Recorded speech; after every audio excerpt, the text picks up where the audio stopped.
Alright, so like I was showing you guys, the video cut off. There's the boat right there. It's the same size boat that goes over here, basically. The original boat that holds the horn is a little bit too short, so when you make this bracket, you're gonna need a little bit longer boat.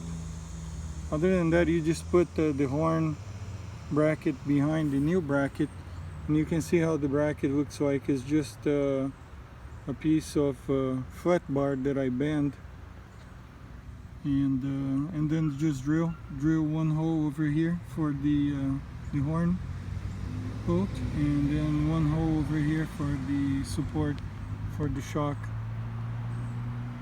So how does it work? Well, from the top you can see, you can barely tell it's there from the top of the bike.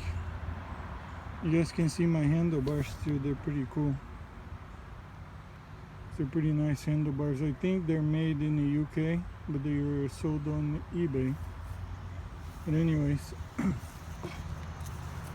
so it looks pretty nice actually. And when you first take off on slow speed, the bike feels kind of weird because it makes the steering wheel pretty, you know, quite a bit more stiff than when there was no damper in there.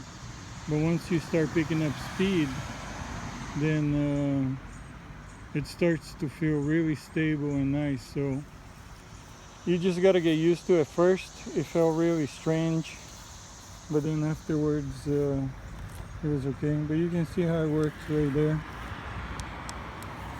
The damper works pretty good back and forth.